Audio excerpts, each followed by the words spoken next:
안녕하세요. 오늘 저희는 여러분이 공유해 주신 자료들을 좀 깊이 들여다볼까 합니다. 주제는 바로 DSP, 그러니까 직접 수압 플랫폼인데요.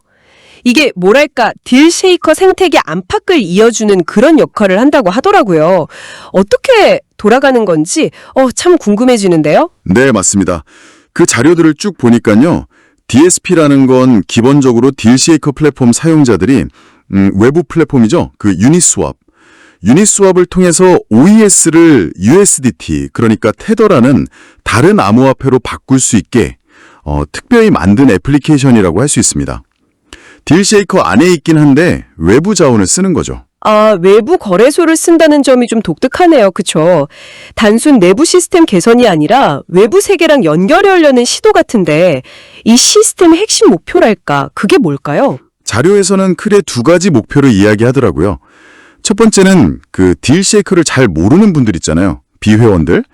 이런 분들도 그냥 게스트로 쉽게 들어와서 상품 사고 암호화폐 결제 부분을 처리할 수 있게 OES 없이도 가능하게 한다는 거고요. 두 번째는 이제 판매자들한테는 더 넓은 고객층을 만나게 해주고 또 가지고 있는 OES 일부를 USDT로 바꿔서 뭐랄까 현금화할 길을 열어주는 것. 네, 그겁니다. 비회원 유입시키고 판매자도 지원하고 두 마리 토끼를 잡겠다는 거군요. 상당히 야심찬데요? 그럼 이 DSP가 구체적으로 어떤 단계를 거쳐서 만들어지고 지금은 어디까지 왔는지 또 누가 어떻게 참여할 수 있고 비용은 어떤지 이런 핵심 내용들을 하나씩 좀 파헤쳐보죠. 좋습니다. 우선 DSP 구현은 자료에 따르면 총 3단계로 계획되어 있어요. 단계별로 참여 대상이 조금씩 넓어지는 그런 구조거든요. 단계별 확대라 그럼 지금은 어느 단계쯤 와 있나요? 지금은 2단계가 적용 중인 걸로 보입니다. 1단계는 이제 이미 지나갔고요. 그때는 소수의 좀 앞서가는 기업이나 매장들 대상으로 그 실제 매출 실적을 보고 OES 자동 전환 기능을 제공했다고 해요. 뭐랄까 일종의 파일럿 테스트였을 수도 있겠네요. 그렇군요. 그럼 지금 진행 중인 2단계는 어떻게 다른 거죠? 2단계에서는 참여 대상이 확 넓어졌어요. 모든 딜쉐이커 판매자, 그리고 비회원 구매자, 그러니까 게스트라고 부르죠.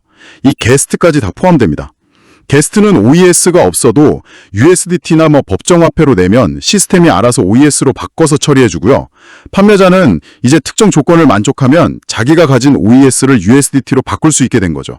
이게 딱 지금 상태입니다. 그럼 앞으로 나올 3단계는 또 어떻게 더 넓어지는 건가요? 3단계에서는 그 독립 마케팅 제휴사, 줄여서 IMA라고 하죠.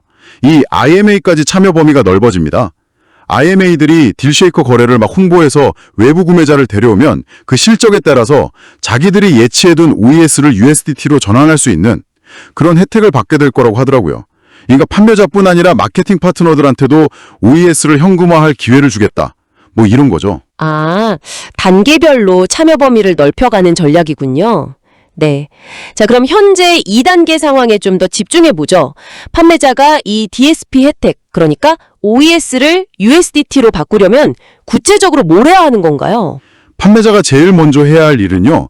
바꾸고 싶은 만큼의 OES, 자료에는 OES 또는 원이라고도 써있던데 이걸 DSP 시스템에 예치하는 겁니다. 얼마를 예치해야 한다, 이런 상한선은 없다고 나와 있어요. 예치 금액 제한은 없다. 근데 뭔가 조건이 딱 있을 것 같은데요. 그냥 예치만 하면 다 되는 건 아닐 테고. 네, 아주 중요한 조건이 하나 있습니다. 일단 예치된 OES는요. 입금한 시점부터 정확히 12개월 동안 잠금 상태가 됩니다. 락이 걸리는 거죠.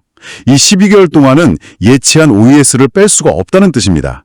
12개월 잠금이요. 와, 이건 판매자 입장에서는 자금이 꽤 오래 묶이는 건데 그럼에도 참여할 만한 확실한 매력이 있어야겠네요. 아마 그게 OES를 USDT로 바꿀 수 있다는 거겠죠. 예치 말고 또 다른 조건은 없나요? 그렇죠. 단순히 예치만 한다고 바로 스왑이 되는 건 아니고요. 판매자는 DSP 참여 요건을 만족하는 거래, 그러니까 딜을 만들어서 실제로 팔아야 합니다. 기본적인 요건은 거래 가격의 최소 30% 이상이 OES, 그러니까 원으로 책정되어야 한다는 거예요. 이 기준을 만족하는 거래가 팔렸을 때 비로소 예치해둔 OES 중에서 일부를 USDT로 바꿀 자격이 생기는 거죠. 그러니까 OES 예치하고 또 OES 30% 이상 포함된 거래를 판매해야 한다. 이 두 가지가 핵심 조건이군요. 근데 모든 상품에 이 30% 룰이 다 적용되나요? 예를 들어 부동산이나 자동차처럼 아주 비싼 거는 좀 다를 수도 있을 것 같은데. 정확히 보셨습니다. 자료에서도 그 점을 딱 짚고 있어요. 부동산, 자동차 아니면 뭐 다른 고가 상품이나 특정 카테고리는 이 30% OES 비율 요건에서 예외가 될 수 있다고 합니다. 이런 경우는 아마 관리자 승인이나 뭐 별도 기준이 적용될 수 있다는 걸 시사하는 것 같아요. 근데 구체적으로 어떤 기준인지는 나와 있지 않더라고요. 알겠습니다. 그럼 이번에는 구매자 쪽에서 한번 보죠. 비회원 게스트는 OES가 없어도 된다고 하셨잖아요. 그럼 구매 과정이 어떻게 되는 건가요? 정말 간편한가요? 네, 게스트 구매자한테는 상당히 간편한 경험을 주려고 하는 것 같아요. 이분들은 뭐 OES 지갑 자체가 필요 없고요. 딜쉐커 플랫폼에서 상품 볼 때 가격은 유로 같은 익숙한 법정화폐로 그냥 표시됩니다. 구매하기로 마음먹으면 전체 금액을 USDT나 법정화폐로 내면 돼요. 자료 보니까 앞으로는 신용카드나 직불카드 결제 옵션도 추가될 예정이라고 하니까 더 편해질 수도 있겠네요. 구매자는 그냥 뭐 신용카드 긁듯이 결제하면 끝이라는 거네요. 그럼 그 뒤에 OES 변화는 어떻게, 그건 DSP 시스템이 알아서 처리해준다 이거군요. 그렇습니다. 구매자가 돈을 내는 순간 뒤에서는 DSP 시스템이 막 돌아가는 거죠. 구매자가 낸 돈, 예를 들어 USDT를 받아서요. 현재 환율에 맞춰서 필요한 만큼 OES로 자동으로 바꾸고 이 바꾼 OES를 써서 거래의 암호화폐 부분을 정산하는 겁니다. 구매자는 이런 복잡한 과정은 전혀 신경 쓸 필요 없이 그냥 물건 배송만 기다리면 되는 거죠. 와, 그 과정이 정말 궁금한데요. 구매자가 낸 USDT가 어떻게 OES로 바뀌고 또 판매자한테는 어떻게 돈이 들어가는 건지 그 흐름을 좀 더 자세히 설명해 주실 수 있을까요? 여기서 유니스왑이 중요한 역할을 하겠네요. 바로 그 메커니즘이 DSP의 핵심이라고 할 수 있습니다. 자료에 나온 현금 흐름 예시를 따라가 보면 좀 이해가 쉬울 거예요. 가령 게스트 구매자가 100유로짜리 상품을 USDT로 결제한다고 해보죠.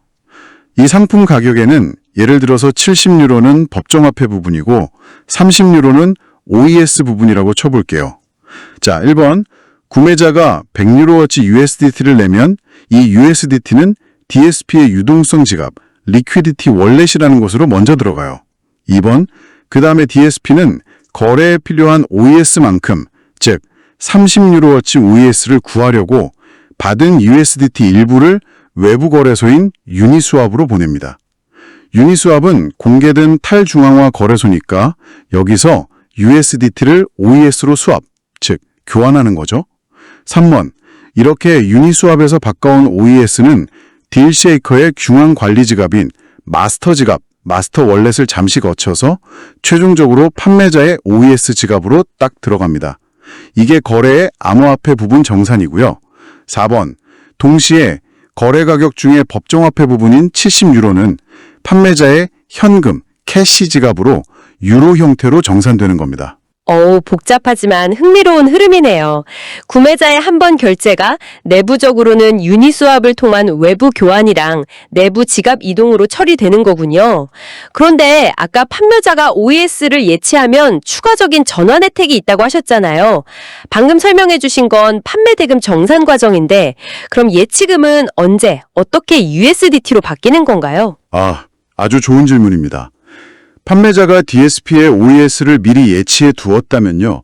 방금 설명드린 그 거래 정산과는 별개로 추가적인 전환이 일어납니다.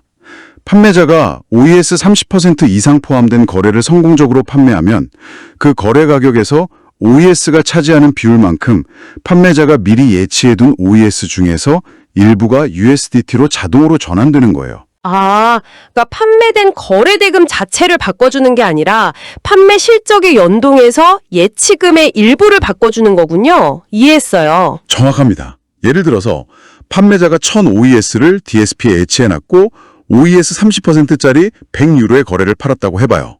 그럼 거래대금 정산으로 판매자는 30유로 상당의 OES랑 70유로 현금을 받겠죠. 이것과는 별개로 이 거래 실적 덕분에 예치해둔 1000 OES 중에서 일부, 예를 들어 거래의 OES 가치인 30유로에 해당하는 만큼이 USDT로 전환되는 겁니다.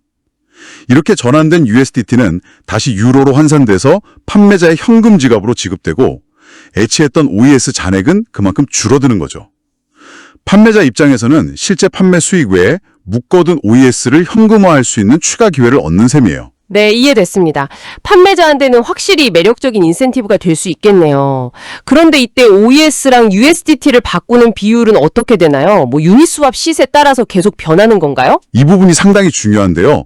자료에 따르면 DSP 안에서의 수합 비율은 1 OES 이퀄 45 USDT로 고정되어 있다고 딱 명시되어 있습니다. 외부 유니스왑 시장에서 OES USDT 가격이 어떻게 변하든 상관없이 DSP 시스템을 통한 전환에는 이 고정 비율이 적용된다는 의미입니다. 1 OES당 45 USDT 고정이라. 이건 꽤 파격적인 조건 같은데요. 외부 시장 가격이랑 차이가 클 수도 있을 텐데 왜 이렇게 고정했을까요? 혹시 자료에 이유가 나와 있나요? 자료에 명시적인 이유는 나와 있진 않아요. 하지만 추측을 해보자면 몇 가지 가능성이 있겠죠. 첫째는 초기 참여 판매자들한테 변동성 위험 없이 좀 안정적이고 예측 가능한 전원 가치를 보장해 주려고 그럴 수도 있고요. 둘째는 딜쉐이커 생태계 안에서 OES 가치를 특정 수준, 그러니까 예를 들어 45 USDT 수준으로 유지하려는 어떤 내부적인 목표 가격 설정일 수도 있고요. 물론 이 고정 비율이 외부 시장 가격이랑 너무 차이가 나면 차익거래 기회가 생기거나 시스템이 계속 유지될 수 있을까 하는 의문이 생길 수도 있겠죠. 이 부분은 좀 장기적으로 지켜봐야 할 포인트 같습니다. 그렇군요. 안정성을 위한 선택일 수 있지만 장기적인 시장 연동성 문제는 좀 고려해봐야겠네요. 그럼 이 수합 기능을 이용할 때 비용은 얼마나 드나요? DSP 애플리케이션 안에서 OES를 USDT로 수합할 때 그 전환되는 금액의 1%가 수수료로 부과된다고 합니다. 예를 들어 100 USDT어치 OES를 전환하면 수수료는 1 USDT가 되는 거죠. OES를 DSP에 예치, 그러니까 입금하거나 나중에 잠금 기간 끝나고 인출할 때는 별도 수수료는 없다고 명시되어 있고요. 1% 수수료는 비교적 명확하네요. 그런데 아까 유니스왑이라는 외부 플랫폼을 이용한다고 하셨는데 보안 문제는 없을까요? 요즘 암호화폐 관련해서 해킹이나 사기 소식도 많잖아요. 물론 암호화폐 거래에는 항상 위험이 따르죠. 유니스왑 자체는 세계적으로 가장 널리 쓰이는 탈중앙화 거래소 중 하나로 스마트 컨트랙트 기반으로 돌아가고 비교적 투명하고 안전한 편으로 알려져 있긴 합니다. 하지만 비교적이라는 점이 중요하죠. 자료에서도 DSP 시스템 자체의 보안 노력과는 별개로 사용자 개개인이 자기 딜쉐이커 계정 비밀번호 관리 같은 기본적인 보안 수칙을 철저히 지키는 게 아주 중요하다고 강조하고 있더라고요. 외부 플랫폼 연동은 편리함을 주지만 동시에 추가적인 보안 고려사항을 만드는 것도 사실입니다. 네, 사용자 스스로의 주의가 필요하다는 점 꼭 명심해야겠네요. 그럼 판매자 입장에서 내가 OES를 얼마나 넣고 얼마나 수합되었고 잔액은 얼마 남았는지 이런 정보들은 어디서 확인할 수 있나요? 투명하게 관리가 되어야 할 텐데요. 네, 그 부분은 판매자 전용 관리 페이지인 판매자 사무실 머천트 오피스 안에 별도의 DSP 섹션이 마련되어 있다고 합니다.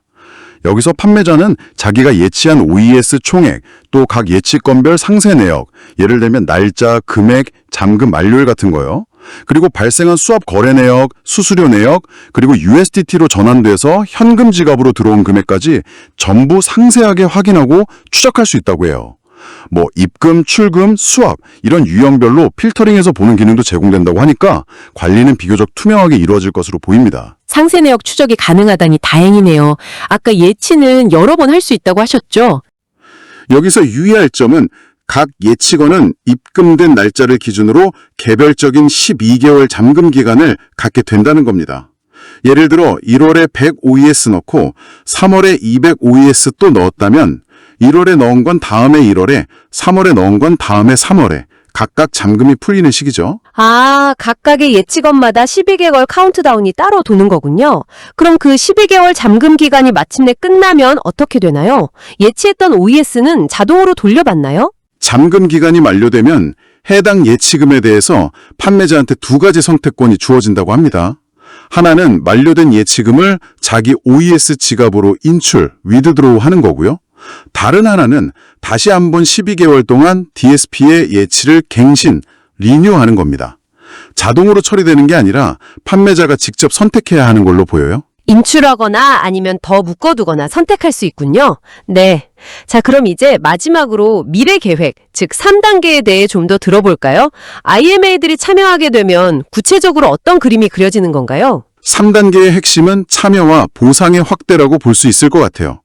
현재 2단계에서는 판매자만 자기 OES의 지금을 USDT로 바꿀 기회를 갖지만 3단계에서는 IMA들도 이 기회를 얻게 되는 겁니다. IMA 역시 일정량의 OES를 DSP에 예치해야 하는 조건은 아마 동일할 것 같고요. 그리고 이분들이 딜쉐이커 플랫폼에 있는 판매자들의 거래, 딜을 적극적으로 홍보해서 외부의 비회란 구매자들을 성공적으로 데려오면 그 실적, 그러니까 발생시킨 매출에 비례해서 자신들이 예치한 OES를 USDT로 전환할 수 있게 되는 그런 구조입니다. 아, 단순히 상품 판매자뿐만 아니라 생태계 확장에 기여하는 마케터들한테도 OES 유동화라는 보상을 주겠다는 거군요. 이건 뭐랄까 생태계 전체의 활성화를 유도하려는 전략으로 보이네요. 그렇습니다. 판매 촉진이랑 신규 회원 유입이라는 두 가지 목표를 동시에 달성하면서 그 과정에 기여한 모든 참여자들, 그러니까 판매자, IMA 모두에게 OES 가치를 실현할 수 있는 길을 제공하려는 좀 다각적인 시도로 해석될 수 있겠죠. 3단계가 성공적으로 구현된다면 딜쉐이커 생태계의 성장 속도나 OES의 활용 범위에 꽤 큰 영향을 줄 수도 있을 것 같습니다. 오늘 DSP라는 시스템에 대해 정말 깊이 파고 들어봤네요. 딜쉐이커 내부의 OES와 외부의 USDT, 그리고 비회원과 기존 참여자들을 연결하려는 시도가 아주 구체적으로 설계되어 있다는 인상을 받았습니다. 특히 비회원도 쉽게 참여할 수 있게 진입 장벽을 낮추고 동시에 판매자랑 IMA에게는 OES를 다른 자산으로 바꿀 길을 열어준다는 점이 핵심 전략으로 보입니다. 네, 오늘 논의된 몇 가지 핵심 사항들을 다시 한번 정리해보면 좋겠네요. 외부 거래소 유니스왑 연동, 3단계에 걸친 점진적 구현, OES 30% 이상 포함 거래 및 12개월 OES 예치라는 판매자 참여 조건, 게스트 구매자를 위한 간편 결제 프로세스, 그리고 가장 눈에 띄었던 1OES는 45USDT 고정 수합 비율과 1%의 수합 수수료, 이런 것들이 있었죠. 이 시스템이 앞으로 딜쉐이커와 OES 생태계에 어떤 변화의 바람을 불어넣을지, 특히 그 고정된 교환 비율 정책이 장기적으로 어떻게 유지될지 지켜보는 것이 중요할 것 같습니다. 맞습니다. 오늘 저희가 살펴본 내용을 바탕으로 여러분 스스로에게 질문을 던져보시는 건 어떨까요? 예를 들어 내가 만약 DS쉐이커 판매자라면 12개월 자금 잠금이라는 기회비용을 감수하고 이 DSP의 OES를 예치할까? 그 결정에 가장 큰 영향을 미치는 요인은 뭘까? 라든지요. 혹은 1OES = 45USDT 고정 비율이 외부 시장 상황과 크게 달라졌을 때 시스템은 어떻게 반응할 것으로 예상하는가? 참여자들한테는 어떤 의미가 있을까? 같은 질문들이요. 이런 질문들을 통해서 오늘 얻은 정보를 여러분 자신만의 관점으로 한번 소화해 볼 수 있을 겁니다. 오늘 저희가 준비한 심층 분석은 여기까지입니다. 다음에도 여러분이 궁금해하시는 주제의 핵심 정보들을 알기 쉽게 그리고 깊이 있게 전달해 드리겠습니다.